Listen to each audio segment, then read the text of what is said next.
Hi, Daphne. Hi, Abby. I have to mute because my kids are playing like right there. Oh, that's okay.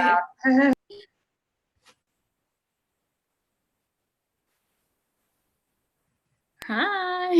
Hi to her really quick before the other people come on. Power tool here. Oh. This is Daphne. Hi.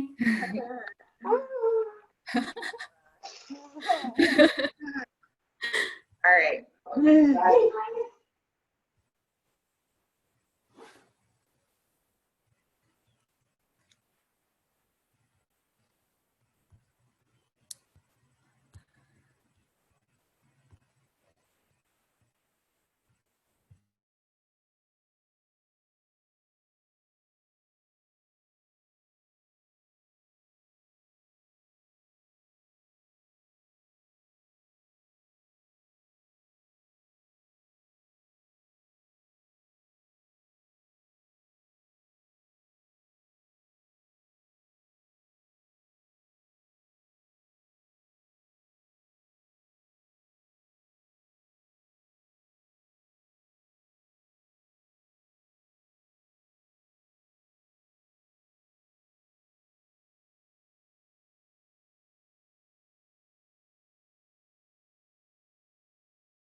Can you see me?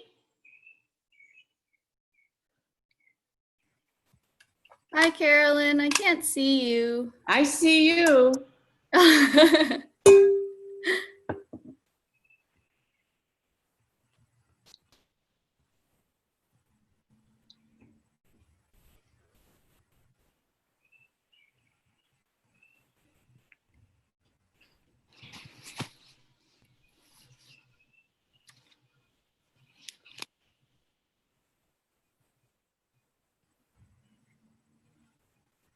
Carolyn, do you see the screen that Abby's sharing? Yes. Okay.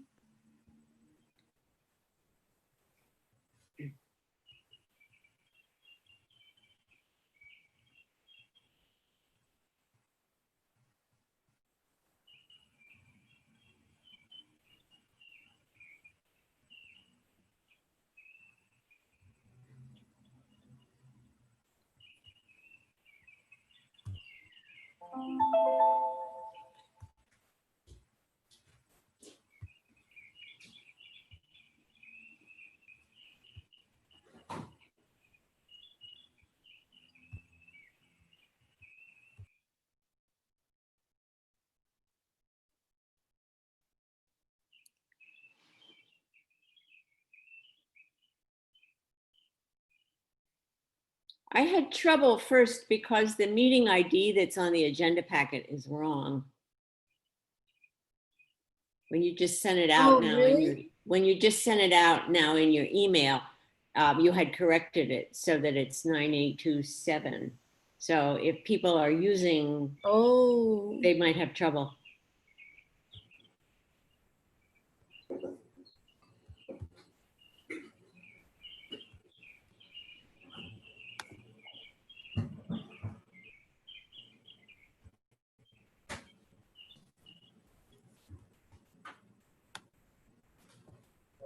Yeah, you're right. It looks like it's missing a 7 on the end. Mhm. Oh, no.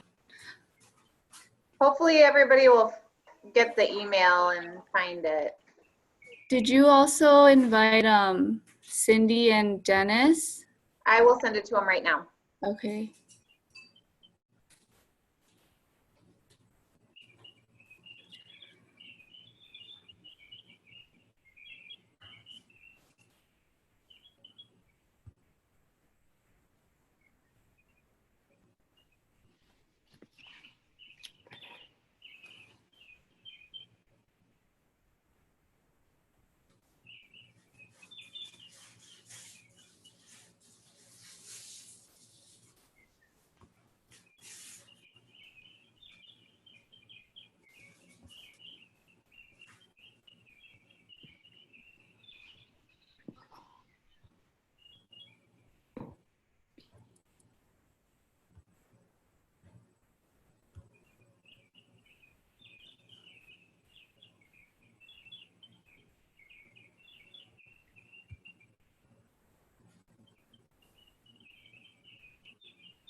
I talked with Cindy and she wasn't planning on attending tonight. Oh, okay.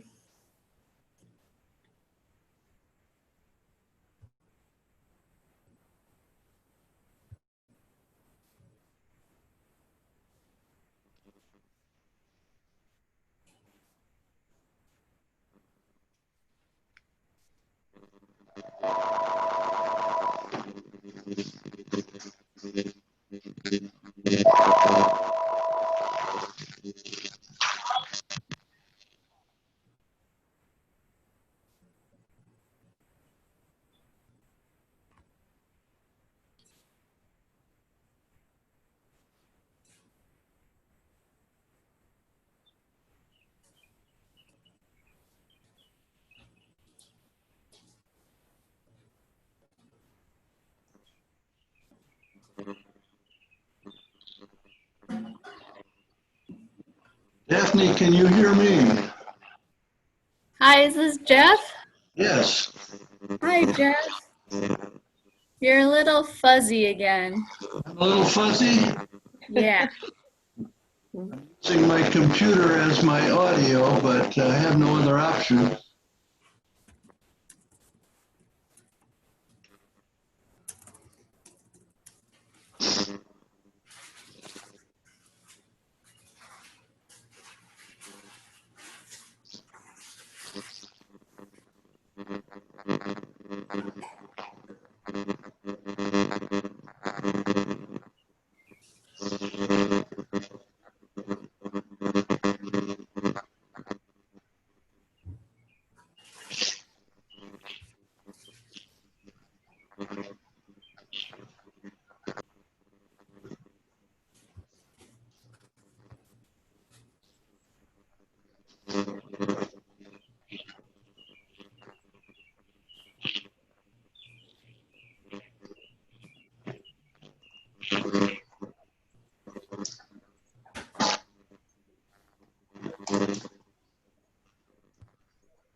Kathy's on their way. I can call Eric too.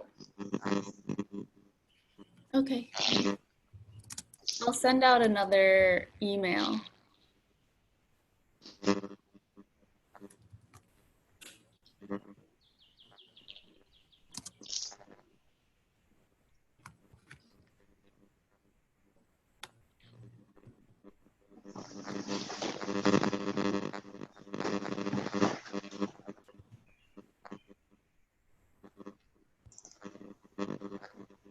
Daphne, do you think I should call Amy, the new member, and let her know?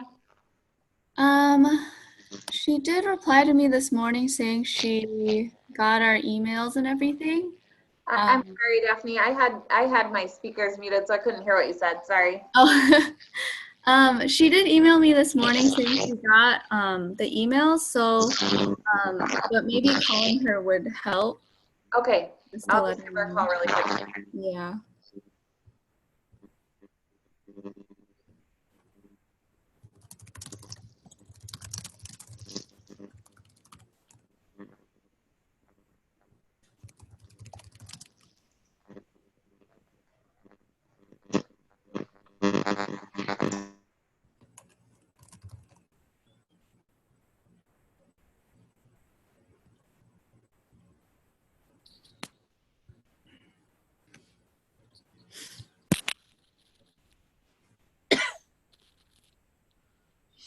I see she's joining us, so I think we didn't know if Brian Strasberg was going to make it, did we? No, yeah. We hadn't heard from him. Hi, Amy. Hi. Can you hear me okay? Yes. Good.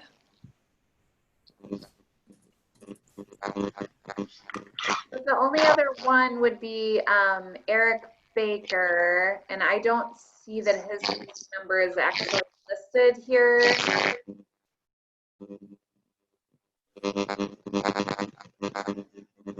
Jeff, you sound very robotic. We're just hearing buzzing. That's it.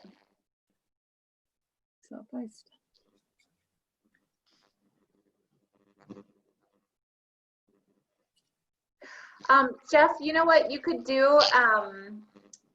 You could just use the call-in feature on the phone.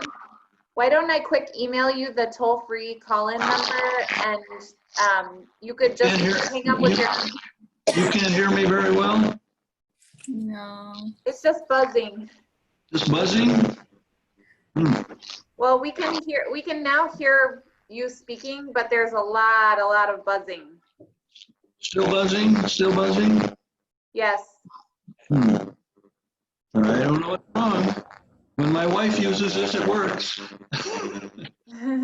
Maybe get your wife down here to log in for you and see if that helps.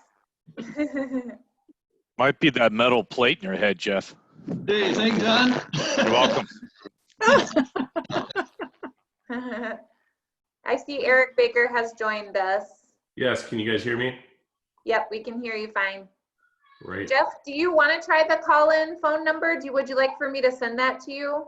Well, I probably have it somewhere here. Okay.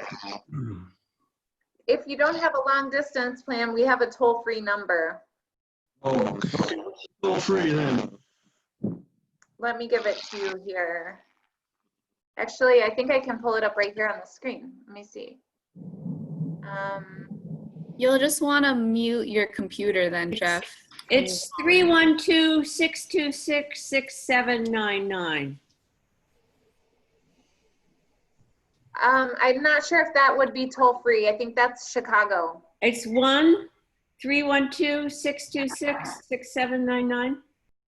Yeah, and if you don't have a long distance plan, you'll want to use, I don't know if you can see the screen, Jeff, but one of these 4 numbers down here will be a toll-free number, and then you'll just need to enter the meeting ID. And I don't know if that's big enough for you to see on your screen.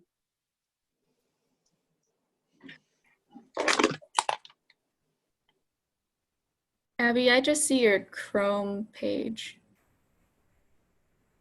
Oh, you can't see what, okay. Yeah, you're not sharing your screen. It looks like you got Daphne's screen. So, okay. Jeff, the telephone number is 877-853-5257. And that's a toll-free dial-in number. And then if you use that, you'll just need to enter the meeting ID, which is 974-4432-9827.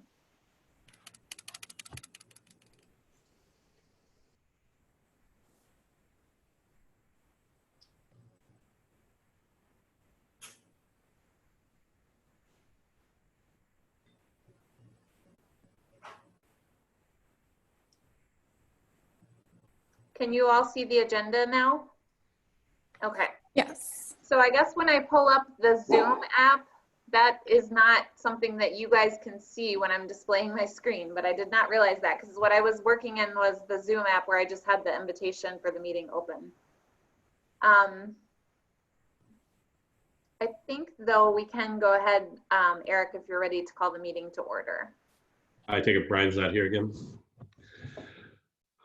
We'll call the meeting to order then. And for the first audio, yes, now they should be here. Can you hear me better now? You still sound very buzzy, Jeff. Did you have some dental work done today, Jeff? Can they see you? Maybe I'll just go take a nap somewhere. Can they see you? Can you see me? No. No. Because Well, then that's 'cause you go up there and, no, you don't want to move. Do that thing right there. start video. Hide self-view. No. Try start video. See if that works. Oh, Oh, there we go. Boy, I'll leave you. can you hear me? You know. You can see me, but you can't hear me.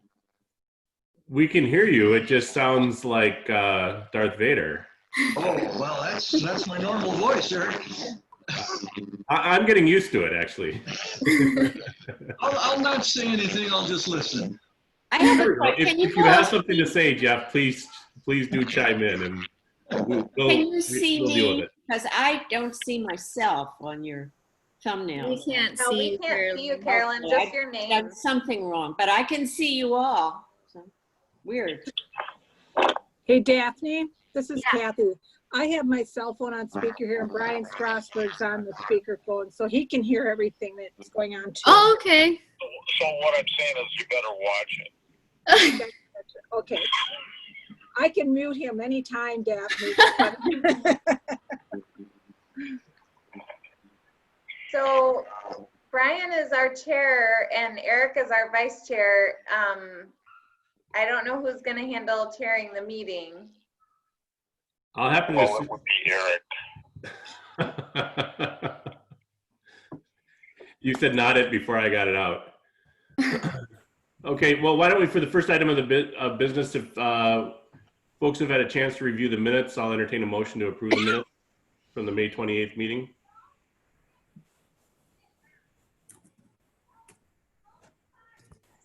Make a motion to approve the minutes. Do I have a second? Second. Do we have those recorded, Abby? Do we know who those were? Yeah, was that Kathy? John and then John. Carolyn? Yeah. Okay. All in favor? Aye. Aye. Any opposed? Motion passes. Thank you. And the next item on the agenda is the introduction of the new Landmarks Commission member, Amy Hootman.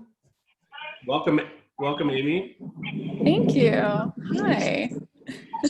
Did you want to maybe introduce yourself, and then maybe everybody else could just go around and let you know who they are real quick? Sure. So I am Amy Hootman. I moved here to Middleton last July now, so almost a year. And I am a cultural resource specialist over at Mead & Hunt, which is also in Middleton.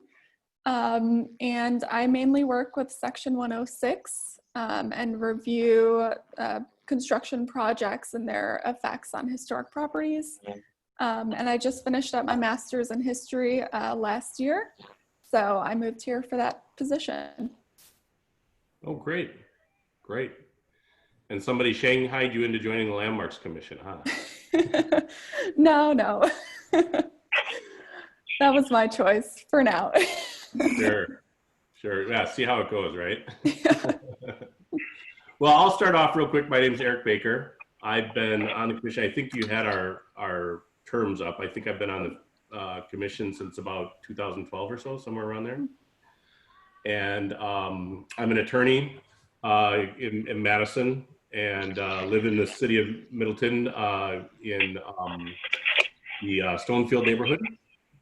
And just got involved, wanted to be involved in a city commission or help out. And Mayor Kurt signed me up for this, and I've been on ever since. So welcome aboard. Thank you. Anyone else want to introduce themselves real quick? Well, you can't hear me, but I'll introduce myself. I'm Jeff Martin. Hi. I am currently with the Historical Society as serving as president, retired from the University of Wisconsin in the forestry department. Oh, very cool.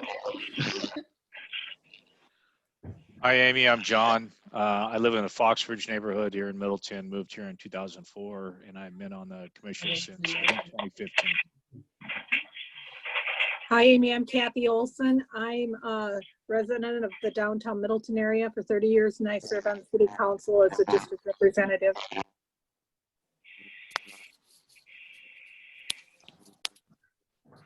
Brian, are you going to introduce yourself? Brian? Kathy, you gotta unmute him. No, he's not muted. He has to step away sometimes. Brian, did you want to introduce yourself? Oh, that's not. Amy, I'm Abby Attune. I am the director of planning for the city. So I have staffed the Landmarks Commission for a handful of years now, and Daphne Shu is also in our department. She can introduce herself. She's taking over staffing the commission. Okay. Yeah, hi Amy, I'm Daphne. I also moved here like last July, so around the same time as you. And yeah, I've just been working at the city since then. Oh, very cool. Carolyn, are you still with us? Yes, I'm still here. I'm Carolyn Mattern. I'm also on the board of the Middleton Historical Society. I'm a retired archivist from the State Historical Society, and I guess I call myself an independent historian now. Oh, very cool. Well, it's nice to meet all of you. I think that was everyone. Yes, thank you. So with that, why don't we move on to the election of the chair and vice chair. I'm happy for somebody else to volunteer themselves for these roles, as much fun as they are. But the floor is open for nominations. I'm Kathy Olson, and I would nominate Jeff Martin for chair. But you can't heir me. All the better, Jeff. I nominate you twice. Yeah, that makes it easier. I'll certainly second Jeff's nomination. Any other nominations? Hearing none. Wait a minute here. This sounds like a railroading job here. Surely there's someone else. No. Hearing none, I'll call the vote. All those in favor, say aye. Aye. Hi. Aye. Those opposed? Aye. Was that Brian finally showed up? No, Brian, are you there? I'm back, but I won't be for long. Oh, okay, can we nominate you for vice chair? Oh, I object. Okay, are you sure? Yeah, I'll be the vice chair. Okay, let's nominate Brian Strasberg for vice chair. I'll second that as well. Do we have any other nominations?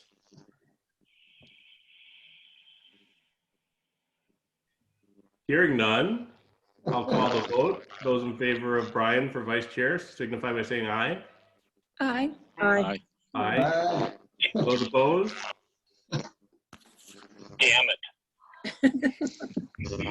Thank you. Well, Jeff, or actually Brian, I'll mail my gavel off to you after the meeting. I will sanitize it before I send it.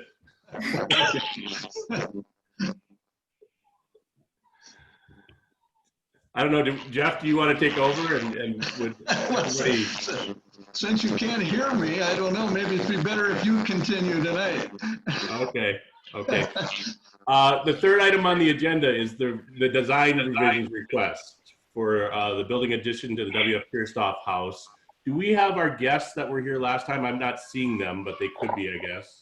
They are not on the call. I just got off the phone with Cindy right before this, and she was not planning on attending the meeting this evening. So apologies for that. They did provide a packet of information to try to respond to some of the questions that you guys had at the last meeting. And I don't know if you guys had a chance to look through the packet yet or not, or if we need to walk through this here. Yeah, and before we started, John asked if I could look into the rezoning of the Pierstorff house before, just before Restoring Hope got there into the PDD zoning. And because last meeting they had said that, you know, they had always had an intention of expanding the house. And so when we looked into their general implementation plan and their specific implementation plan, it was rezoned in order for them to have offices and like apartment units in the same building. That's why they got the rezoning. I don't think there was ever, like last time they said, like a promise to expand. I don't think the city ever promised to have them expand, but they did get the rezoning in order to allow for the multiple uses. And there was always an understanding that would be like offices and, you know, living spaces. I know following last meeting, there was supposed to be some other activity, maybe with planning. Have Yes. those meetings proceeded and have they No. received other approvals, or are they still working through that process? They're still working through that. We have not received a submittal from them yet that meets our requirements for what we need to see for a rezoning application. And so I had reached out to them a couple of days ago and let them know that we didn't have anything that met our checklist of requirements, and I gave them a little bit more information about what we needed to see in a rezoning document. I think that they felt that what they had provided might suffice, but it's not a zoning document. We need to see something that shows, you know, the lot size, the setbacks of the property, the maximum lot coverage, the maximum height, that like lays out the framework for the zoning, and we haven't gotten that yet. So I sent them the current one that they could use as a template, and I'm working on setting up a meeting with them to go over what they need to submit, but they haven't even started the formal rezoning process yet, because that requires, you know, a public notice. We have to mail out something to the neighborhood and let them know. They have to post a sign on their property for 21 days, and none of that has started yet at this time.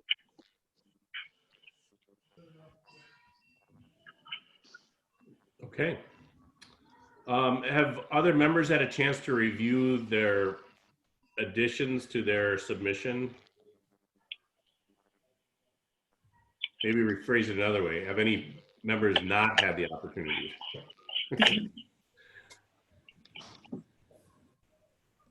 So they submitted, I guess I just want to clarify what is different. Okay. So they, from our last meeting, they sent another packet in. Is that correct? So this was from the last meeting what Abby's showing Right. right now. And then they also prepared like a little, like another like 3 or 4 page PDF of more of the details that you guys wanted to see. There it is. It's up on the, yeah. it's up on the screen now. Mm-hmm. And so they had a lot of the Okay. pictures that Jeff had also sent to the whole group as well. So the ones from a while back that show the original house. And then they also, detailed a little bit more of like the siding and the windows and everything. I want to thank Jeff for taking the time to meet with them, and then to identify the historic photographs, and then to blow them up and distribute them to us. I think it was real helpful to see what the house looked like originally, and then also especially the close-up of the second-story window showing the original siding and the window treatment. I thought that was really good. Well, what those photos show, of course, is there's quite a variation in siding over time with that house. The original, what we think the original siding is what's shown in the 1910 photograph. And gosh, I don't think you could buy siding that narrow with clapboards that narrow anymore. I think probably 4 inches is about the narrowest siding you can get commercially. And this must have been something quite different back in the early days. Yeah, it was great to see what it looked like inside, just a hint of what it looked like originally inside.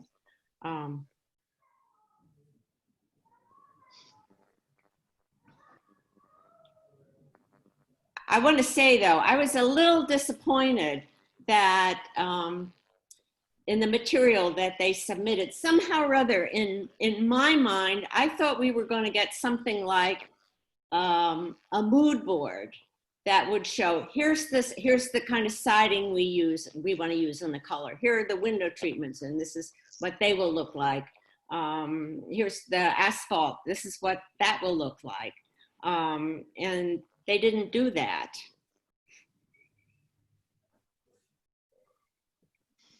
I agree. That's what I expected to see.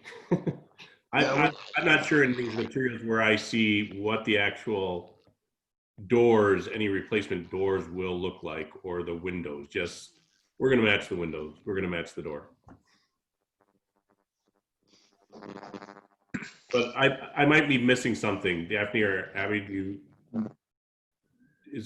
did they provide us actual design drawings or photographs? This is the only thing that we've received is what was included in your packet. At least that's what I'm aware of. Daphne, did you get anything else from the applicant? No, I haven't gotten anything else. I wanted to say too, I scrutinized the architectural drawings that they submitted. I'm sorry I wasn't able to do that before. They're not large enough on my computer screen that I can see with much detail. But there appears to be some additional changes to the exterior based on the architect's drawings. For example, on the front porch, the original front porch just is on the front of the house, and they're planning to have the new porch wrap around that octagonal tower in the front of the house. And then if you look at the photograph that's up there now, you can see there's this kind of fancy, I don't know whether it's stonework under the porch. And in the architect's drawing, that's all gone and it's replaced with just like wood siding or something like that. So those are two substantial changes on the front of the building that the architect is planning to change, I think. Well, another change, if you go back to that same picture, Abby, just for a second, or the same page you just had up there. Another change is that on that second floor, between the windows, that's a door. Yeah, that you're circling, that's a door. And in the old picture, it was a window. And then it became a door, and now in the revised plans, it will be sided over, it appears. So there won't be any access.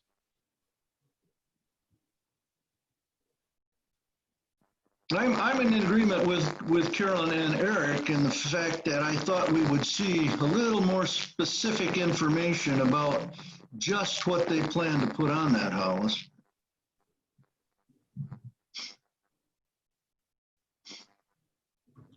Does anybody else have thoughts?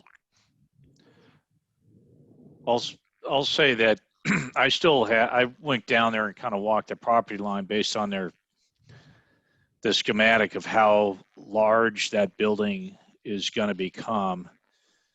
And I have to say, if looking back in chapter 18 of the ordinance, it says in 3A, whether in the case of a landmark, the proposed work would change the story or affect any exterior architectural feature of the improvement upon which said work is to be done. Right now it's a house. It's a large house. It's a Piersdorf house.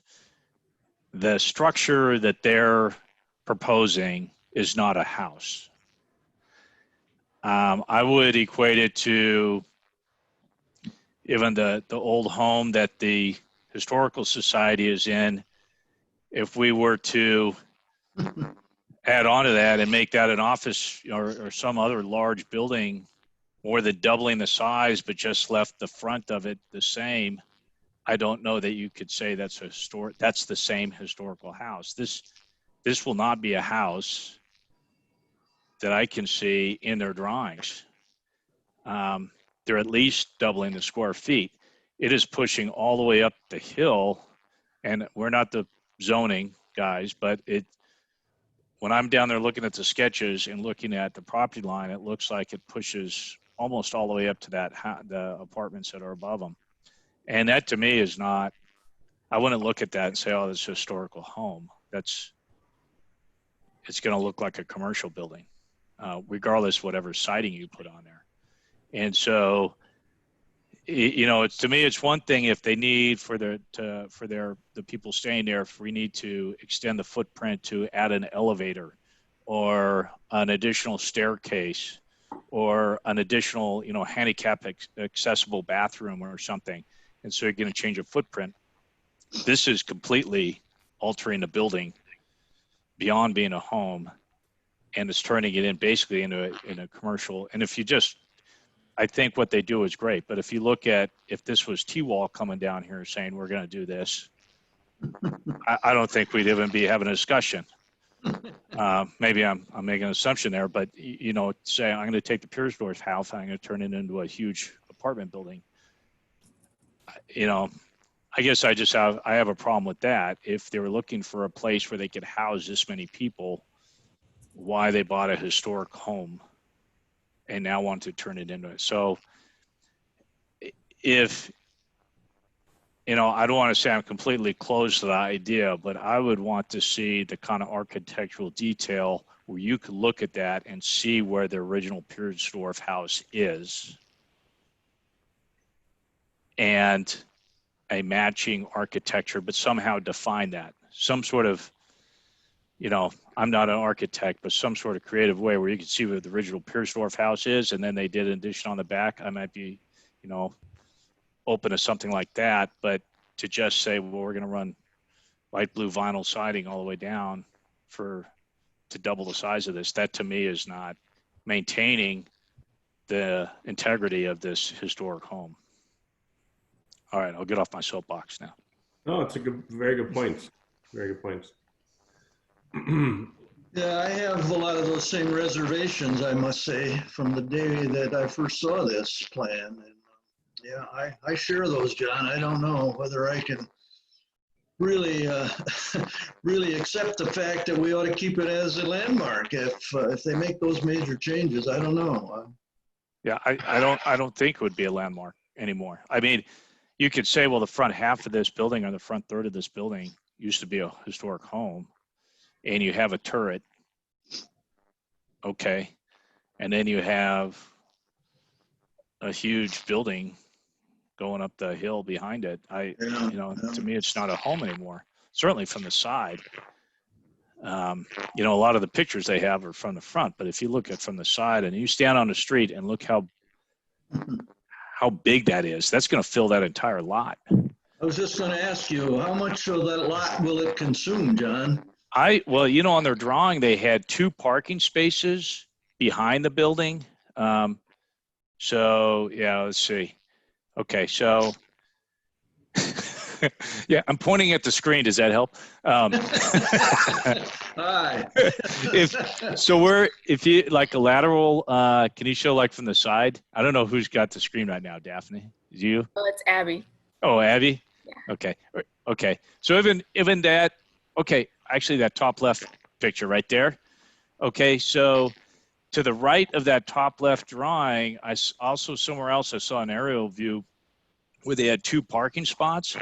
But just looking at this and looking at the apartment building behind, I would say that apartment building behind them is probably going to be where you see the elevation labeled 2nd floor, that little dotted line, probably right where that word floor ends. It's going to be, and I don't know what the zoning is for PPG as far as lot coverage, but it's going to cover almost that entire lot. Looking at where the house is now to the improvement. And if you look at that bottom left photo, that really, I think, shows just how much is added on the back. Yeah. Wow. But it's pretty, yeah. I mean, I just used the drawing you're looking at when I was standing on Parmenter looking across the street at it and try to estimate. And right now there's a garage behind it. I don't know if probably some of you are familiar. There's a 2-car garage, and this will go far past that 2-car garage. Then they have a grassy area up to the property line. It'll cover almost that whole grassy area. Since we don't have the applicant with us tonight, one thing we could do is we could print these materials, mail them to each of you, and give you homework to go out and look at the site, with the printed materials yourselves. And then we could ask the applicant to bring back a material board, and hold it up in the Zoom meeting so that we could hold another meeting and look at that after you guys all have the chance to go to visit the site. And if the owners would be willing to, even if they were to put a stake in the ground or something, I don't want to set all the neighbors off, but if they put a stake, at least that we know what this little stake is, where that rear wall is, or how far that structure is going to go up the hill. At least we would know. Then that would give us some better idea. Again, I was judging just from the existing home to where I could see the addition going on.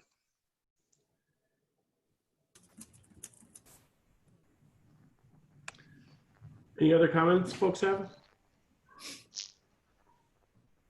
Well, do we want to take any kind of action on this? I mean, I would be willing to propose that if they go ahead with this, if they desire to go ahead with this, and it gets the approval of the Planning Commission, I would move that we recommend removing it as a landmark, as a city landmark.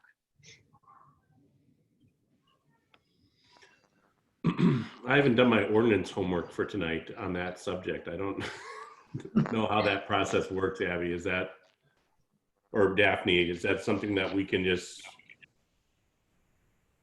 do? I will say, in the only instance where we've been involved with this, it was at the applicant's request, and so I'm familiar with that process, but off the top of my head, I don't know what it would be if it were at the landmarks request. I mean, knowing our charge and what I do know, having reviewed this for last meeting, if we feel it's changing the character, our obligation, and I think our action, is to deny the proposal and then allow the 6 months. Now, if they go ahead and do it, we would have to see what fallout there is from that. I think there may be something, and I do recall that effectively that's what they're doing, is if they decide to raise the building or go forward with this proposal, I think there is some action along that lines. But I think right now the decision is, I think it's one of three things: we approve, or I guess 3A, approve with conditions, or we deny, or we table and ask them to give us more information and take more time to consider. Now, the entire time, this 6-month clock is ticking, at the end of which they can go ahead and do whatever they want, subject to the other committees approving. So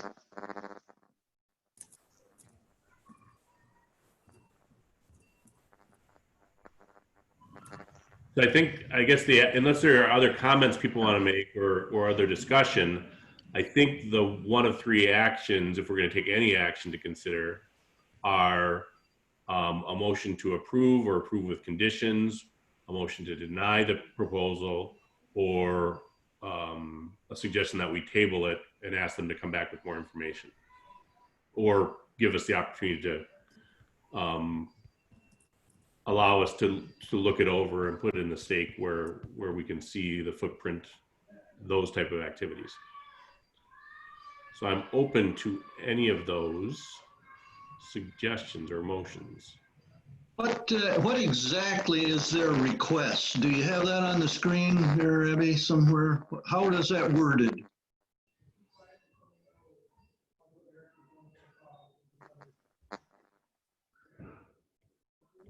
Addition to expand existing building from 6 suites to 16 suites and remodel entire existing building. So if we deny that request, we're saying we do not want them to go ahead with this addition, period. Is that right? Is that? I believe that's correct. But this is a application that's been submitted to the Plan Commission. I don't see our name on there at all. I think it's just because the Landmarks Commission doesn't have an application form, and so normally the process is they'll apply to the landmark or to the Plan Commission, and then we take it to the Landmarks Commission. And I'm not sure, I think that this is just, at this time, they had just applied for concept review. And so I mentioned earlier that they hadn't met their requirements for a zoning submittal. When they're ready to do that, they'll submit for a rezoning, but this is like the very first preliminary step. Concept review is non-binding on the city. So even if the city approves a concept, they are not in any way obligated to approve rezoning. And so it's kind of a feel-good measure that sometimes builders and developers will use before they spend a lot of money doing architectural drawings. They'll submit for concept review and find out if the Plan Commission even likes the concept.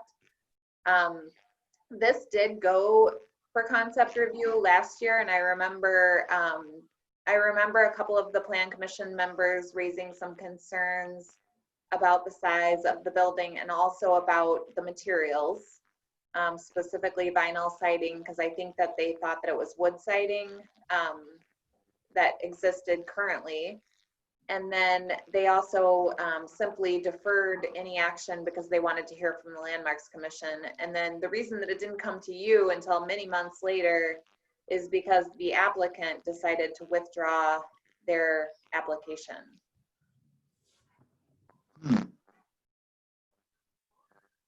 So if we deny something here tonight, what exactly again are we denying? You're recommending, well, you would be. We're not recommending, we're denying. Yeah, you would be denying approval of the request to expand the building. Right, to make changes to this historic landmark. Keep in mind that if we deny, part of the process that's supposed to ensue is that we are supposed to try to work with the homeowners, right, to try to cajole them into either making it more acceptable and to the point where we're satisfied, or possibly encouraging them to find another owner or some other use for the building that would be consistent with its historical purpose. I'm not sure it's historical purpose, but it's historical status. Just looking at chapter 18, the only way I see that an owner can get their property taken off is like Moose did with the Club Tavern, in that the owner is listed for sale and feels like the landmark status is an encumbrance on that.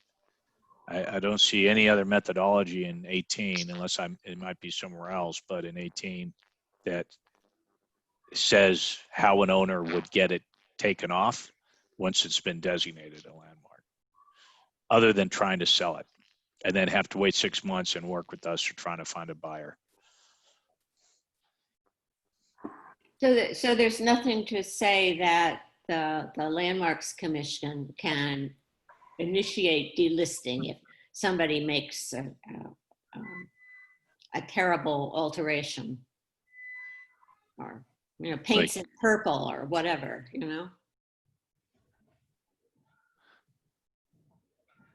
Well, they have to get permission to alter the exterior of the building. But suppose they don't get permission, they go ahead, like Carolyn says, and do something. It would be, I think, I don't know, Abby, I think it'd probably be the same as if I decided to build a garage onto the side of my house and I didn't get a building permit. I think the city would make me come put it back the way it was. That would be true, except that if the Landmarks Commission denies the request and then they wait out the 6-month waiting period, and then they go back to the Plan Commission and the Plan Commission approves their request, they do go ahead and alter the building and they have a building permit and it's fully allowed by the city, I just quickly breezed through this ordinance, and I would agree that I don't see anything in there at that point, what the process would be for the Landmarks Commission to initiate, rescinding the status. Yeah, that 6-month waiting period is not once we deny something and they have to wait 6 months. The 6 months is if they're trying to sell the property and petition us to get it removed as a landmark, same as Moose did. And then we say you have to wait 6 months to see if someone wants to purchase it. And during that time, we're supposed to work with them to find a buyer who wants to buy it and preserve it as a landmark. But the 6 month, there's nowhere on there where someone can just say, well, I submitted a plan of landmarks, they denied me, and now I just have to wait 6 months and I can do what I want. That is not an avenue that I see. That is in here. It's right here. If the commission denies the request for approval, the commission and the applicant shall cooperate and work together for a period of up to 6 months following the date of the initial application to find a suitable method of completing the proposed work. If no method is determined within the 6 month period, the building inspector shall issue the building permit without approval of the commission. Okay. This is worded really oddly because obviously, like, in order to get the building permit, they're going to have to meet all of the state building code requirements, but also there's a process by which the plan commission would have design review, especially with it being a commercial building now and with the rezoning request. If this were a private residence, then they would easily be able to pull a building permit if they were meeting the state building code requirements, because the plan commission doesn't have design review authority over commercial or over single family residential homes. But in this case, if the Landmarks Commission denies a request, that would go forward with their request to the plan commission. And my feeling is that the plan commission is unlikely to approve something if the Landmarks Commission has denied it. I mean, I've been wrong before because we never know what our plan commission will decide, but that's my hunch.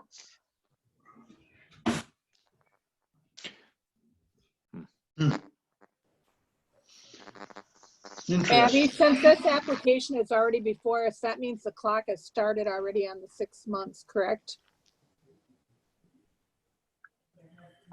Well, it says if the commission denies the request for approval, the commission and the applicant shall cooperate and work together for a period of 6 months. So I'm not an attorney, maybe Eric can decipher it, but I would think that would mean that the clock wouldn't start ticking until the commission denies the request. Up to 6 months following the date of the initial application. Oh, okay, never mind, you're right. Forgot to read the next sentence. No, that's fine. I agree with Kathy. Well, so right now if we think that there's any chance, I mean, are we entertaining that we want to approve this in any way the way it is now? Do we want to go further and ask them to bring in more material samples and put a stake in the ground and we'll review it? Or do you think that it's just too far, it's too much of a change? I don't think they're going to change anything. If they lose their landmark distinction, I mean, they'll be disappointed, but they're going to build this if the plan commission approves it. I mean, the other side of this is it's our opportunity to try to maintain some portion of this and the integrity of it. And work with them. I mean, John mentioned the idea of trying to somehow design this so it makes clear what is the historic part of this building versus what is the addition. I think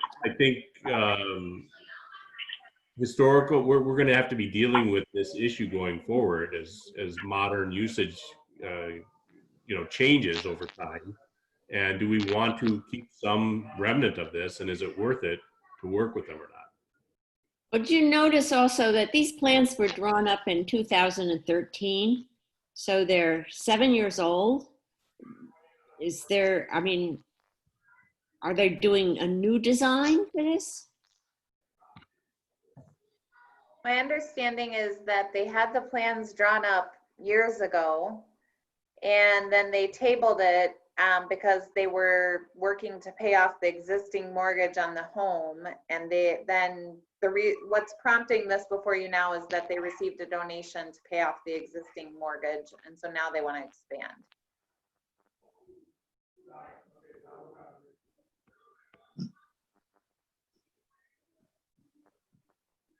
Well, still, I would think that architectural drawings that are that old would need to be redrawn for contemporary materials, contemporary heating, insulation, all those different kinds of things that change. But that's...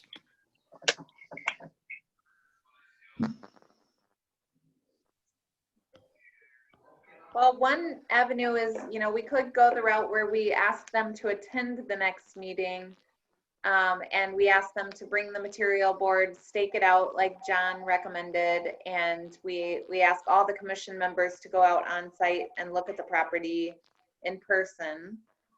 I mean, you could do that if you wanted to have another meeting to discuss it, or if you're sure that you don't like this expansion and that they need to come back with something different, you could recommend denial tonight.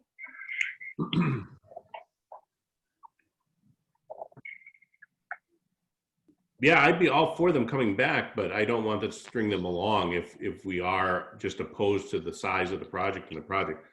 We've had a month to consider this, and so I think it would be helpful to discuss that part of it with them, because I think last meeting, and again, we didn't have the benefit to really think this through and go out and walk the property as John did, that type of thing.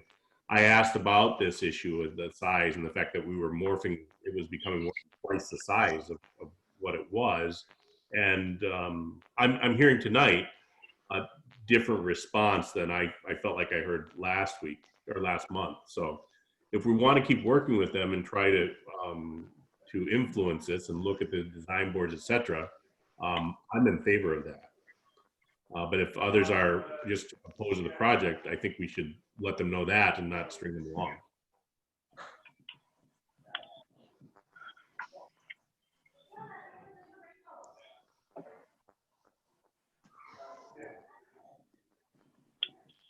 Since I was a Debbie Downer, I'll just say I want to leave the door open just a crack. If they were somehow, what I would want to see is some sort of visual some way that the original Piersdorf house stands out separate from the rest of the building. So if I'm a visitor to Middleton and I walk to that corner and I'm reading about the Piersdorf house, it is clearly evident to me where the original structure is. And even then, so I can't sketch out what that exactly would look like, but that's the only way I would entertain doubling the size of this building and turning it into a building. Just to extend the house double the size, I would vote against that.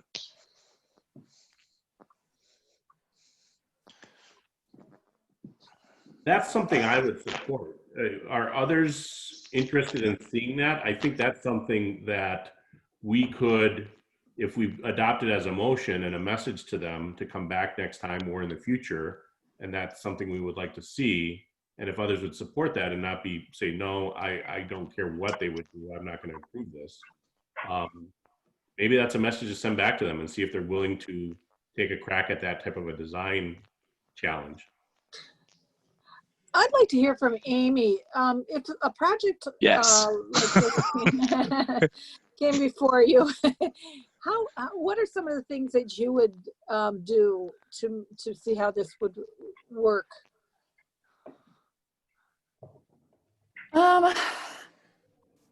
So you mean like if someone had, it's hard. A project came to Mead and Hunt and they wanted to change a landmark, and the landmark commission, would you try to match it, or how would you approach the change?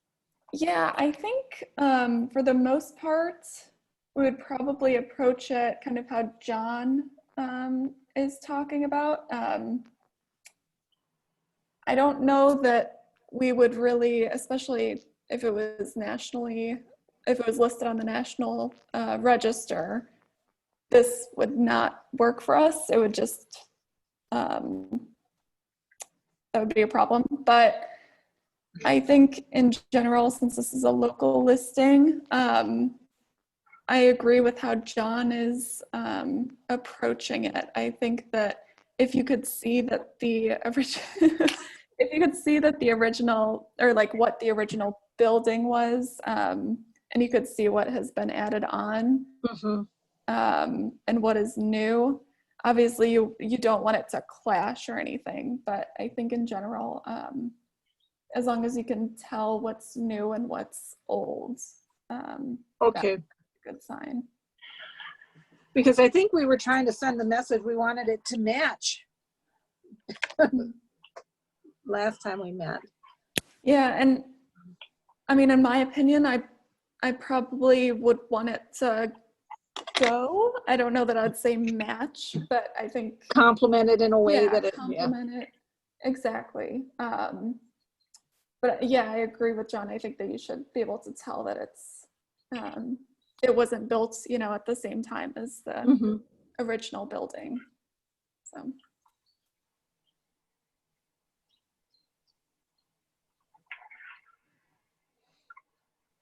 Well, then I like John's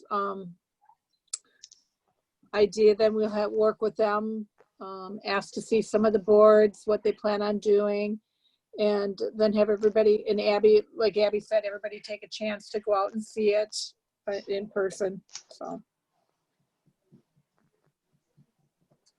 So John, do you maybe want to propose that as a motion? And I think it would be multifaceted. One, that they stake the property, that they provide us the information that we want, that we ask them to come back, and also, I like your idea, if you want to include that in your motion, that we propose to them that we'd like to see a design that demonstrated the original structure and set that off, but from the rest of the addition, but with the addition complementing the aesthetics of the original.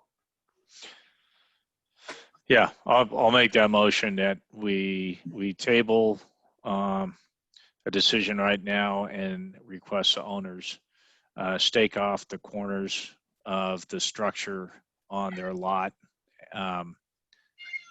as that'll actually be extending south, the southern boundary of the building, where it will lie after construction, and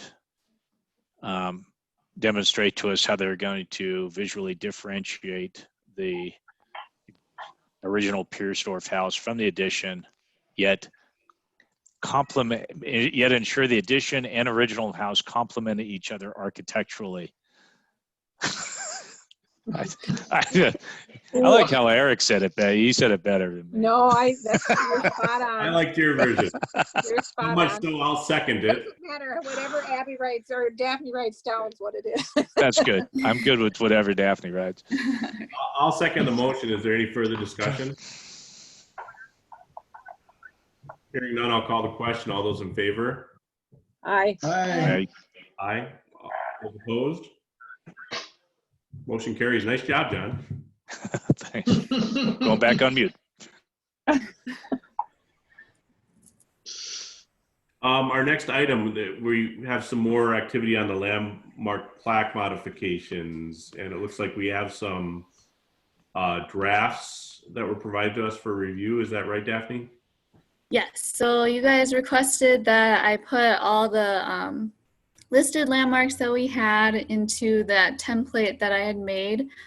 So this is basically all of them. I had, last time we had some discussion about the club tavern and the triangle, and so I just kind of left that with Carolyn's version because I trusted her and what she had researched and everything. So one of them was like the site of the triangle, and so I just did not include that one, and it's just or it was like the site of something, and I didn't include the site one. I just have the one that Carolyn has. And so I guess one thing to note was, like there are some, like last time you guys also noted that you wanted to have the ones that were on the national registry to be, you know, specifically noted. So I did, like for the depot, let me see. Yeah, so that one I have, you know, when it was listed in bold, and then at the very bottom, it also just says like after the for more information, it shows like a, you know, listed on the National Registry in addition to that. So I was just wondering what you guys thought of that, having the bolded and, you know, that section on the bottom. You know, if you like it, if you don't like it, anything else. I don't think you need to say it twice. Mm-hmm.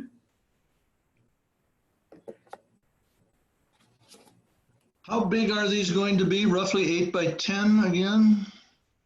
Yeah, about the same size, I think. About the same size as the paper that when I print it?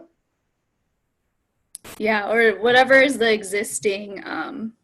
plaques that we have.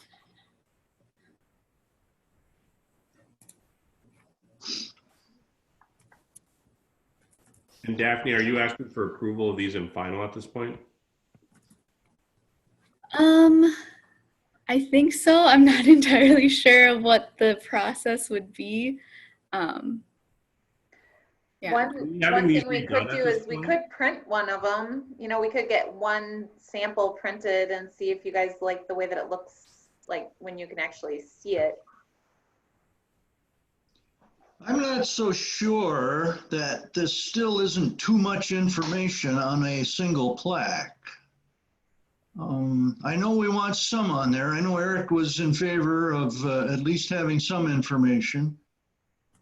But I wonder if, it looks like from what I've read through, were able to get almost all of what Carolyn and Steve Olson put together in that packet on there. And it's of course on our website, on the Historical Society's website, all that text.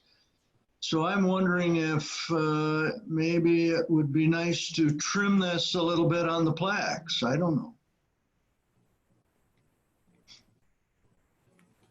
What do you think, Carolyn? I don't want to do the trimming.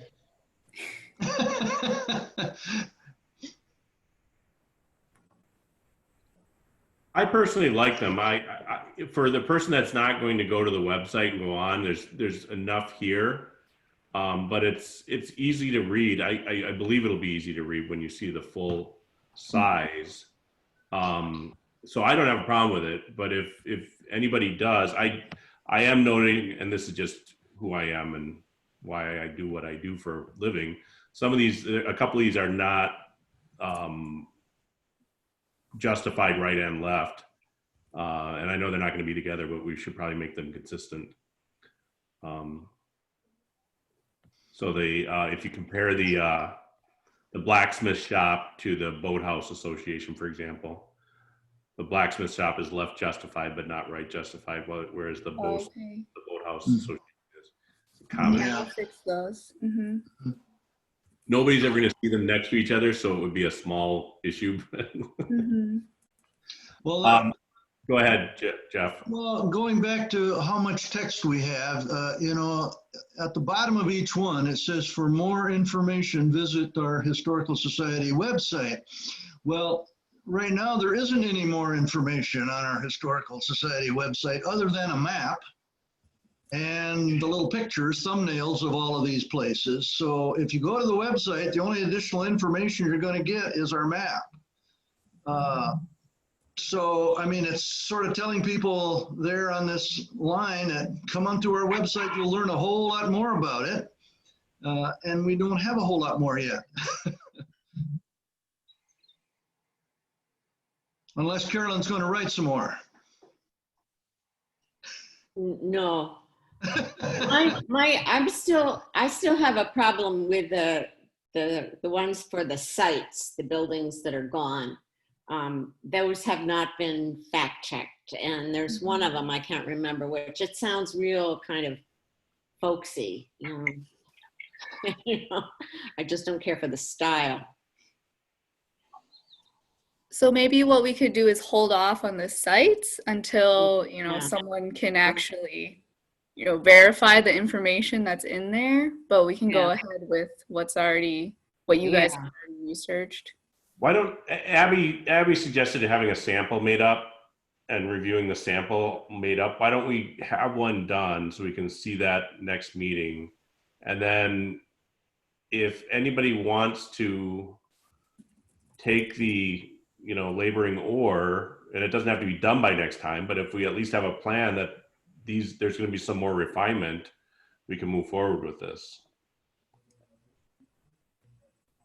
We could take, for printing, we could select one of the ones that's heavier in text. If that's one of your concerns, that you think it might be too text heavy, we could pick one of those and then you would get a really good feel for that. Excellent suggestion. Yeah, that's a great idea, Abby. I agree.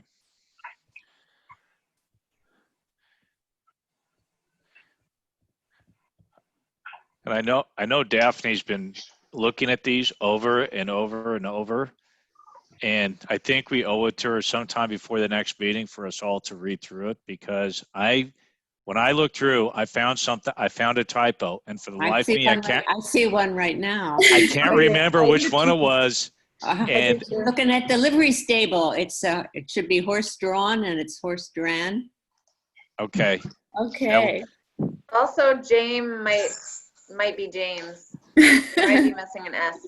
Yes. So yeah, we should all look at it again. So yeah, and we owe that to Daphne, because I know, and I'm sure Eric's like to, right? You start a document over and over, and pretty soon you see words that aren't even there, right? And hey, how about this? If we're gonna send you the hard copy plans for the Restoring Hope, we could send you these in hard copy too, and then that would serve as your reminder to get your red pen out and actually sit down on your couch one night and go through them all. I like that idea, Abby. I like having a hard copy too.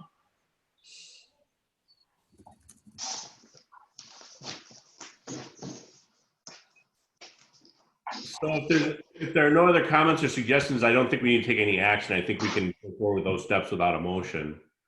Anything else anybody wants to comment on this? Otherwise, we can move on to the drone footage issue.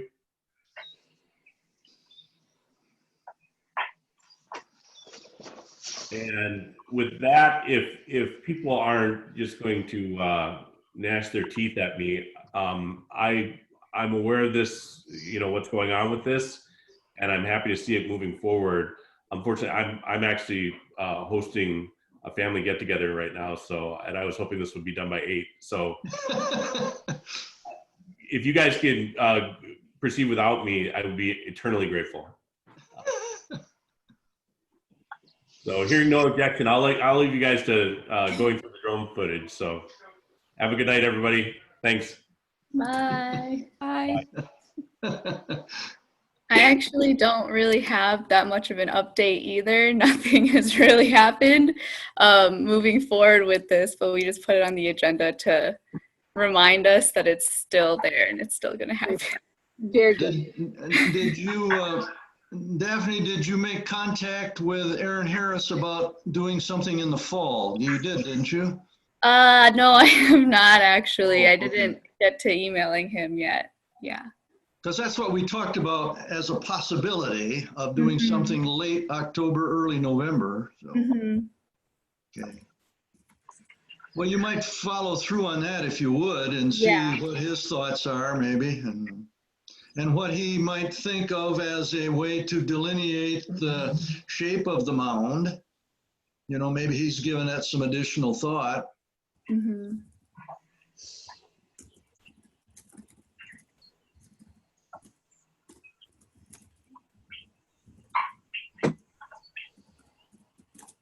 Okay, I will get on that. All right, super, appreciate it. Jeff, I guess you're officially chairing the meeting now that Eric Baker has stepped off. He left me in a lurch here, yeah.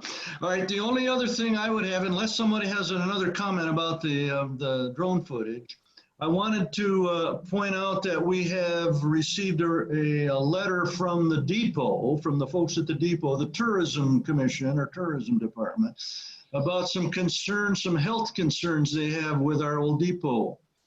They had a company come in and do a quality check or a quality survey, and they found that there are some places where there's fiberglass in the floor or under the floor or between the floorboards. The reason they did this was because the staff was, of course, sequestered at home during the time everything was closed, and lo and behold, their health had improved while at home. And so they apparently think there is something going on in the depot that may have impacted their health adversely. So they called this company in to take a look. The company said there are some fiberglass problems in the floorboards, and wondered what we, the Landmarks Commission, thought about them doing some remediation. And I think since it's inside, we would have no jurisdiction or problem, right? Right. I agree. I concur. Yeah.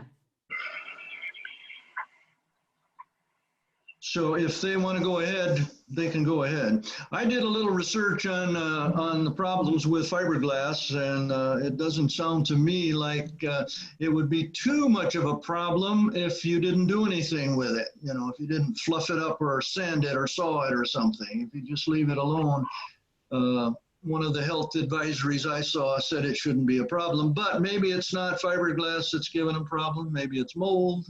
I don't know. Anyway, just thought I'd let you know that's what's going on in the depot, another one of our landmarks. Anybody have any comments or questions on that, or advice, thoughts? Do they need some kind of letter or statement from the Landmarks Commission saying, you know, we have no jurisdiction? Yes, I think they would like that, and I will take care of that if that's all right with everybody. It's fine with me. Okay. That's the only new business I would have. Anything else, folks?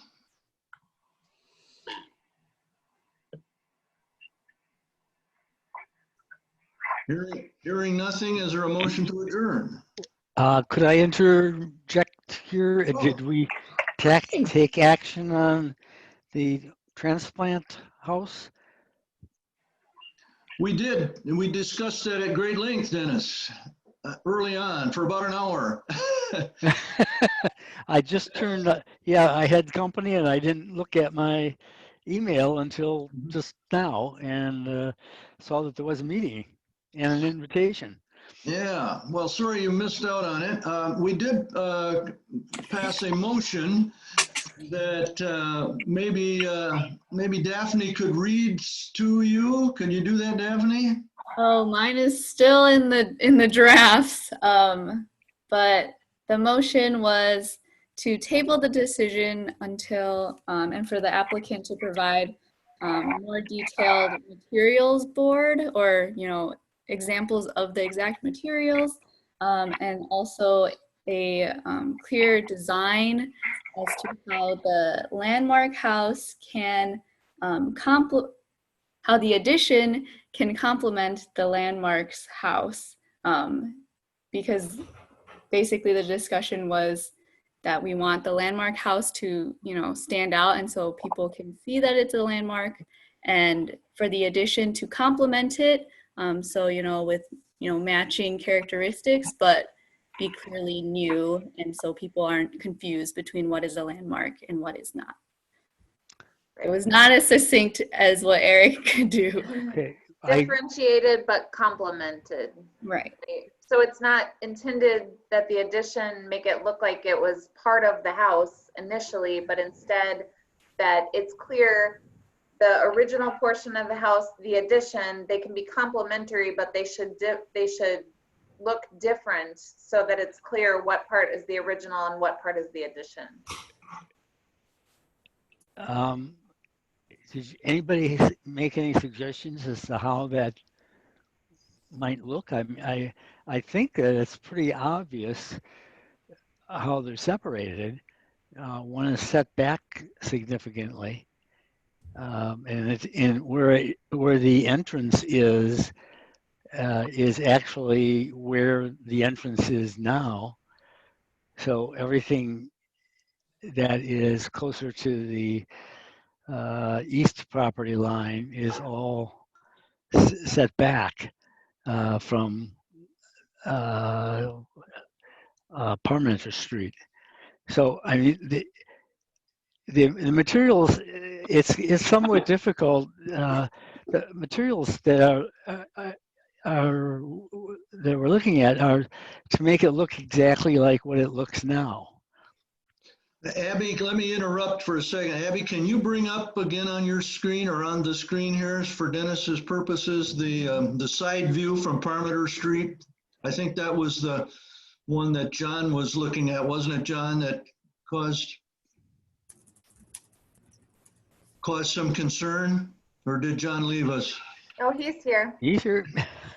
I'm here. Okay. Okay. All righty. So I think what we're saying is that the side that faces Parmenter looks pretty much a continuous building, and that seems to be sort of masking what the original house was or looks like. Well, why don't you look at a plan view of that and you'll see the difference. These are all elevations. Yes.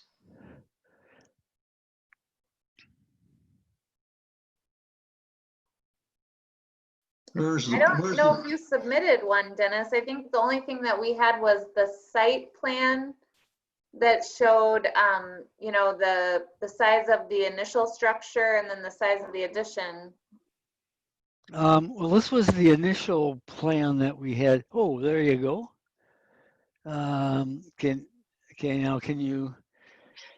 I can't see the whole thing, so I can't really show you here. Yes.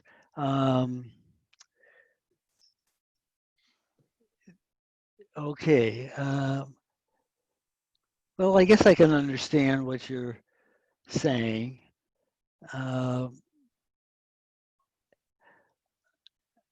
But really, it's tough. I just don't see how they can do it. You can do it with this plan. It would have to be redesigned in some way to.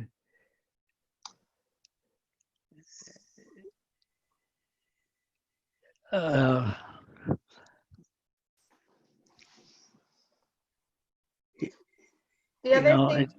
other thing that was included in the motion is that the commission wanted to see if you or somebody at Restoring Hope could stake the eventual corners of the new structure so that they could see, go out to the site and look at it and understand the full size of the eventual building. Okay, I certainly think that's possible. There is, nobody can see my little cursor moving around, can they? I don't think so. Okay, so yeah, we could do that. Now, you're looking for the entire sort of envelope of what the building would be? Right. Yeah, so you would need to stake the southwest eventual corner of the building and the southeast eventual corner. So there would be at least 2 stakes in the ground. Yeah. Okay. Another thing, Abby, could you go back to that picture of it in color where we're looking at the front and the side or something? This one? Right there. Yeah. Right. All right, that shows a little bit of the new, is that correct? Yes, the anything that is shorter than the rooftop on the right there is That's the new part. addition. Yeah. Do you have another sketch like that that would be sort of rotated about 90 degrees so we could actually see what it looked like from Parmenter? As the architect. Yeah, I just wish I had, because what we gave to you initially, Abby, had those drawings on them. They were the site plans and the floor plans, but now, but they didn't get submitted because, again, we didn't know. We thought you already had it, and so that was what. I think that everything that you've given us should be in the packet. So maybe we just need to scroll. Yeah, okay, no, yes, okay, you do have it all, yes. I'm sorry, I beg pardon. Yeah, can you go back to the west one elevation? Yes, there you go, yes. Where you see the door in the middle of the building on the ground level. Okay, everything to the right of that is new building. Everything to the left of it is old building. But I think that's one of the disturbing views. Am I right, John? It looks like the same roof line all the way along. So it looks like a rather large building, and the house identity seems a bit lost from that angle. It looks like a clinic. Well, Contemporary clinic. We could mention that, it was a nursing home for many years. So it's been a clinic. No, it looks like a contemporary clinic. Well, I'm not sure that I really understand. I mean, what we're trying to do is to take this and expand it so the business can survive. It cannot survive as it is. It doesn't have sufficient bathrooms, separate bathrooms, and it doesn't have sufficient rooms. When they are quite cheap, these rooms, so $45 a night times 16 rooms versus 6 rooms makes a very big difference. So and I wasn't part of this when the architect drew it, but I think the idea was to maintain the look of the house, but maximize the lot use. They still need to have that. They need some parking, and so that's what the south side of the lot is. That's the parking side, and then also additional parking we've talked about with the behind the library, the city parking lot, if we could work out a deal on that. But okay, now we'll go back to that one. Okay, and one more. Okay, there. Oh, back again. Oh, there. Okay, that's what you see. The roof line is not quite the same. It's a shallower roof line. Yeah. And you can't see that with the elevations. Elevations all, but this is what it would look like from the side. John, any comments? John, you're the one that's kind of well, this is reservation. This is the view from the uphill side, basically from the apartment south. building that's south. Yeah. But if you go, I'll just tell you, if you can go up to the view from Parmenter, I think it's yeah. Okay. So my concern is the responsibility of the commission is to maintain the Piers, the landmarks, the Piersdorf house. I don't look at this and see a house.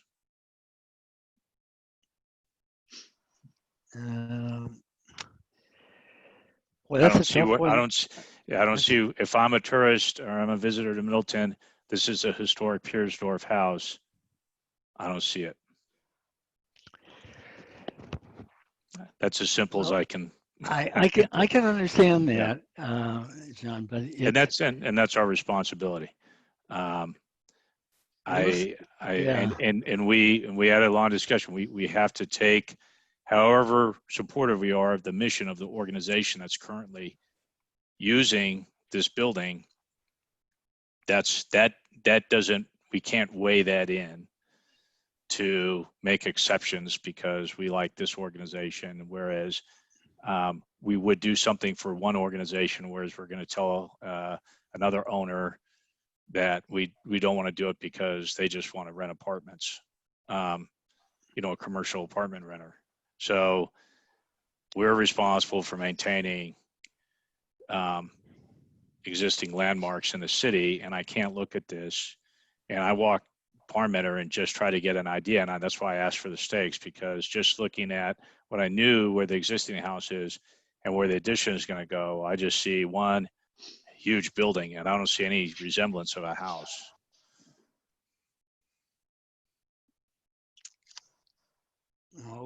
Okay. Yeah. I mean, I don't mean to be a head downer, but that's, are you not pleased by the fact that there are no fire escapes anymore? That a lot of details that were missing are now restored, that people threw away and then we put back? I think if we were talking about adding an elevator, extending the footprint of the building to add an elevator, or extending the footprint of the building to make some handicap accessible bathrooms or something like that. But we're basically talking about doubling the size of a building, of a house, and just doubling it or making it into a building. No, we are adding an elevator. Yeah. And we are making it handicap accessible. Yeah. But that doesn't necessitate doubling the size of square footage. It doesn't double it. If you look at those numbers I gave you, it is 60-40. Okay. Well, this is more than an elevator shaft or an extra staircase. Yeah. Well, you have. Right. Yeah, we're going to 16 beds. Right. I understand. Right. Okay. So that's not a house. I don't know how many homes have 16 bedrooms, but the Piersdorf house, the size of the building is not a house to me. Okay. Well, what about take into consideration the fact that when this was a nursing home, it had 24 beds in it. Okay. And the exterior was the same as the original footprint of the house. As the original footprint, right? Yeah. Okay. But a lot of other details, they made it look like the house that was originally built were changed. Yeah, and you can do whatever you want inside. That's not this commission's Well, no. This is all on the outside I'm talking about. Yeah. Okay. But I don't know where to go with this because, you can stake it out and it will, if I had the drawings, I just returned the drawings to Cindy, so I can't even look at the original ones right now. There's no way the project can go ahead. And what's going to happen is that this house is going to is going to be sold and sit empty, and they're going to have to go someplace else because they can't exist. And the beauty of what is there, it's what Cindy likes about it, what a lot of the clients who come there like about it, is it does look like a house. And if you saw the few pictures I had of the inside of it, it feels like a house, feels like a home, and it's right downtown Middleton. And so consequently, all those people have a place to walk and go to eat, and someday they'll be able to go to eat. So those are all factors that make this an ideal location. But if those are the restrictions, the project isn't going to go ahead. Well, There's yeah. just no way it can happen because there's simply not enough land. And I do think that the roof slope and the rest of it will make a difference, but Dennis, let me ask you something. Is there room to separate the two, the original and the old, by something as simple as a little breezeway, let's call it, between the two? Sort of definitely separate the two parts, but still make it accessible from one to the other. Is something like that ever considered, or isn't there enough room? Or I don't think I don't think there's enough room. I mean, I understand what you're saying. That would definitely give a separation, but there's an overlapping of the rooms inside there.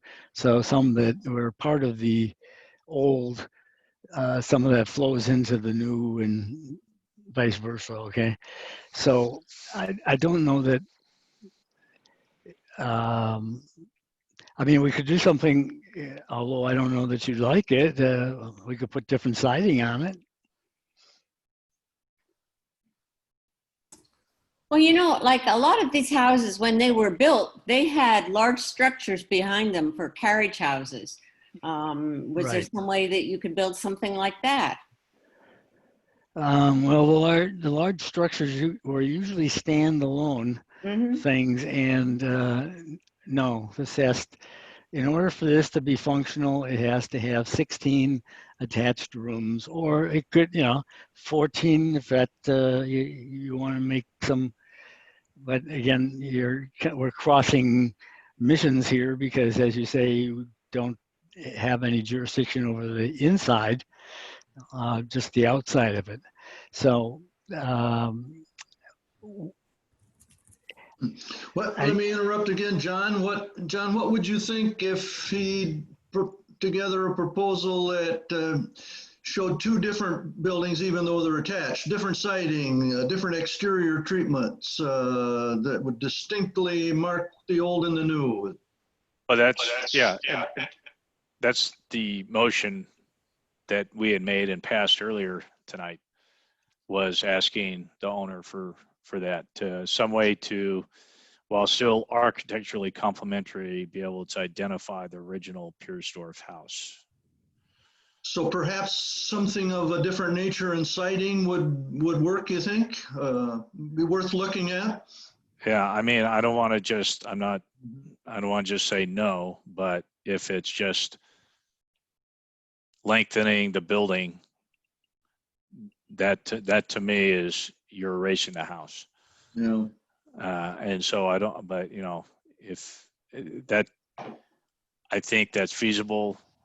I'm not an architect, so I'm not very creative, so I can't tell you. What, could you tell me, remind me again, when this thing was declared a landmark? 1993, it says. 1993. That means that, a whole lot of alterations were done without having any special historical designation from the city. Right. So what you approved was, I'm trying to think, that 93. And I don't know why I have this 95 in my mind, but I think it was definitely about that time that it was converted from a nursing home to a different nursing home, I guess. Oh, it was all an Alzheimer's resident for a time being, but I don't know that that had too much to do with it.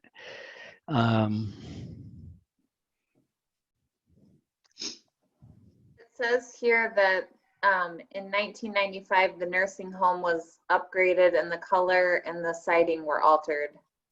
Is that what you're thinking of, Dennis? Yes, right. And I can even tell you the person who did it, the contractor who did it was Jack Morehouse. I think the color is if Jack built about 5 houses in the Middleton area, and every one of them is the same color. He liked that color, and they're all very nice homes. His was he was an excellent contractor, and designed a lot of these things himself. So that's kind of why it ended up being that color. And I guess because it was still a nursing home, he had to keep those fire escapes on it. I just don't really know kind of where to go with this, because Dennis, do you know who the architect is who designed the addition? Strang, the specific architect is Larry Barton. Okay, I know him. What about if we were to invite him to the next meeting? I think that would be fine. We were, yeah, I guess now that's another month off, right? So in the meantime, we're kind of hoping that we can at least have a concept review, although as you mentioned in your email the other day, there are a number of steps with the SIPs and GIPs. Yep. Yeah. So and Larry would, I don't know if if the architect typically is involved in any of those. That doesn't really go to the plan commission, does it? That's in-house. The SIP and. No, the plan commission would mostly be looking at the GIP document in terms of what land uses are allowed, what the setbacks are that are allowed, what lot coverage is allowed, and what height is allowed. I mean, those are really the key factors that they're going to be looking for in the GIP submittal, the rezoning submittal. Okay. I don't think we would necessarily need to have the architect there at the plan commission. I mean, it's possible that they might have questions about the design too. So yeah, I don't know. I guess it just depends on what questions come up and whether you and Cindy can answer them or not.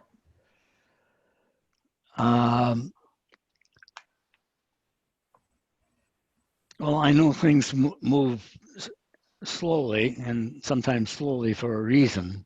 But if all we need right now is 2 stakes, and I can tell you, I mean, it would take a considerable amount of money to make any changes to this, and I think it really would not be worth.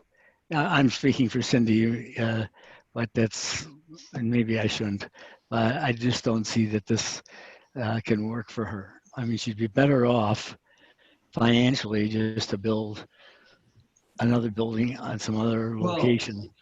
There's another option. There's another option for Cindy and you, and that's simply to request from us, the Landmarks Commission, request to have it withdrawn, to have that building withdrawn from the list of landmarks.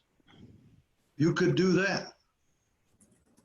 And then if we approve or not, we've got 6 months to help you work on a new design, right, John? And if, I mean. I don't think you're reading chapter 18 exactly correct.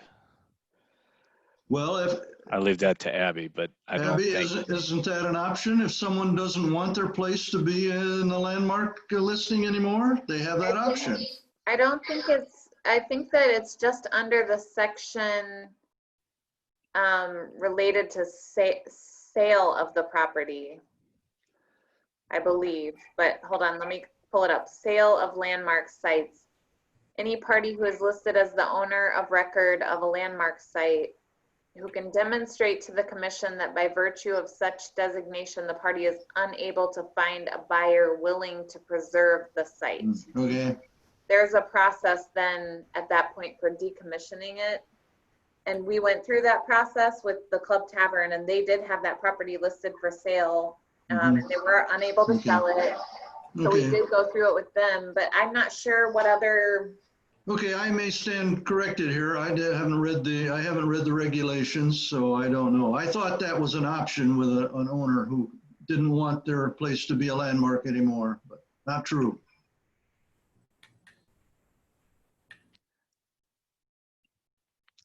Well, I think, didn't you also mention that there is a time limit for our discussions to go forward? And that, I guess it seems to me from that discussion that another way to handle this is to just not get the Landmark Commission's approval. And then ultimately we would just be able to do it anyway. And I don't think we'd want to do that if we could avoid it. Yeah, the wording is in this section 5. I don't know if you guys can see it. I don't know how big the screens are that you're looking at, but it basically says, if the commission denies the request for approval, the commission and the applicant shall cooperate and work together for a period of up to 6 months following the date of the initial application. And then it says, if no method is determined within the 6-month period, the building inspector shall issue the building permit without approval of the commission. Dennis, though, as you know from serving on the the Plan Commission, in this case, it wouldn't just be the building inspector who would issue the building permit. It would still have to also go through the Plan Commission process for rezoning, because what is being proposed now doesn't meet the setback requirements that are listed in the GIP. So, you would still have to go through planning and building inspection. Right. I understand that. And I think that particular is, if I'm remembering right, is this the zoning designation that we found didn't work? We had 2 levels of it and we combined them together to make one level because it was PDD infill versus PDD. Yes, you have a good memory. So,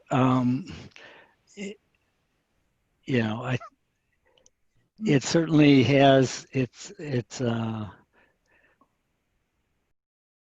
I guess, I think as I mentioned in the in the documentation I sent, that it was purchased with the idea that an expansion was likely. But, and it was also purchased with the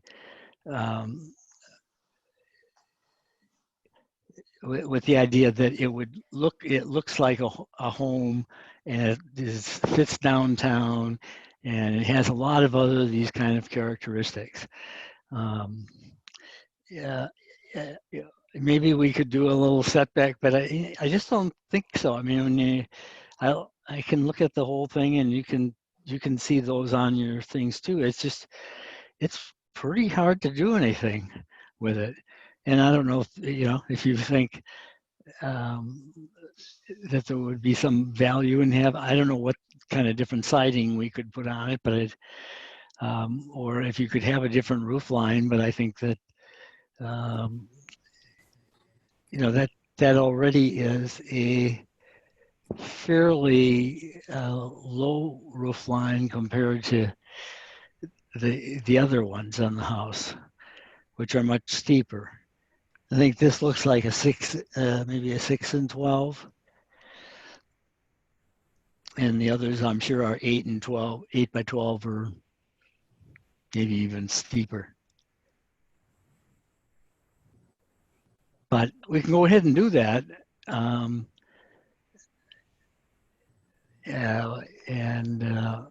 don't know. It just seems odd that we're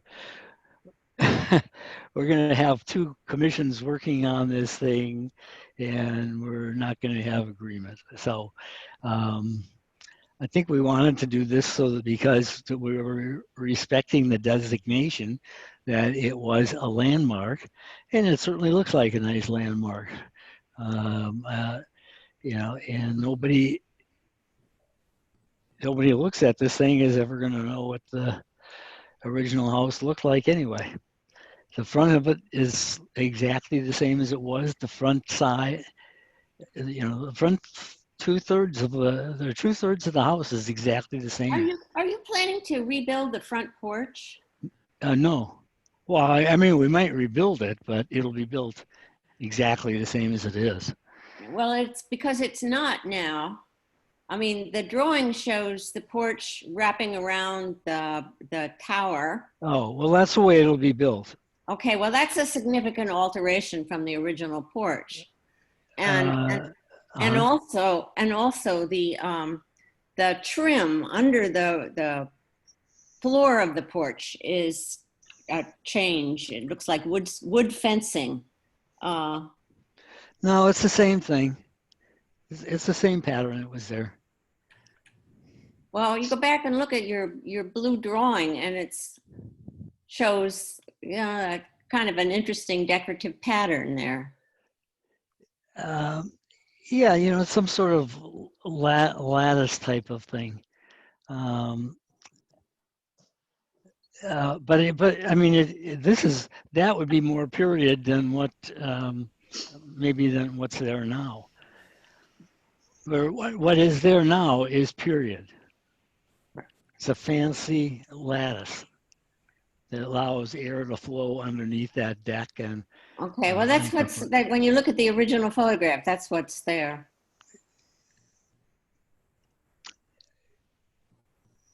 Yeah.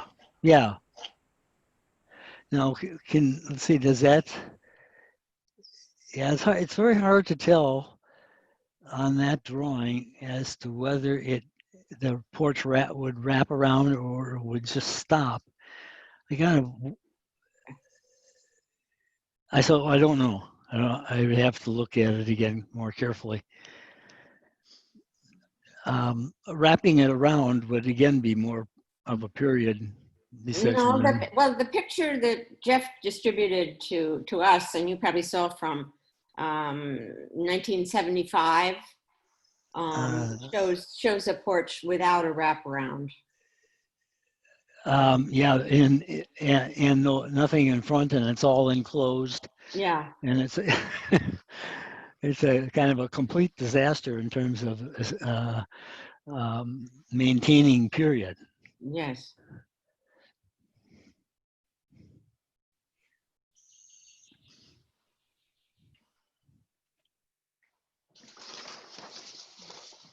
You could also think of it, and this is just being kind of a cynical remark, is three families lived in this place to begin with, right from word go. It was never a one-family house.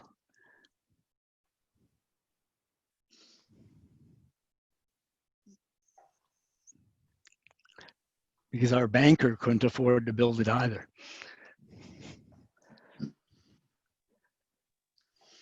Well, where should we go from here, Abby or John? What's our best move forward? Well, I think we voted on a motion, and I think we ought to leave it at that. I mean, that's just my opinion. And quite frankly, I've been on web meetings for 9 hours before this meeting started at 7. And these earphones have now welded to my head, and I'm ready to wrap it up. And no offense to Dennis, I understand you missed that, but we've taken the time to kind of revisit and got to tell you in person what we had already discussed for almost an hour beforehand. And I think you have a pretty clear picture. It's a challenge, but I'm ready to call it an evening as far as I'm concerned. Well, let me suggest this then. Can you, Daphne, type up our minutes and make sure that you have the motion that John made clearly stated, and then send Dennis and Cindy copies of those minutes, or that portion of the minutes that reflect that, so that they can get a better grasp of what it is that we talked about and what it is that we've decided. Yes, I can do that. That I think would be a good way, Dennis, for you to see a little more specifically what we were saying and why we said it and so on. Correct. That'd be very helpful. All right. So with that, I think maybe we ought to entertain that adjournment again, if that's okay with everyone. Anyone opposed? Hearing none. Meeting adjourned. Okay. Thank you. Great. Good night. Thank you. Good Good night. night, all. Night.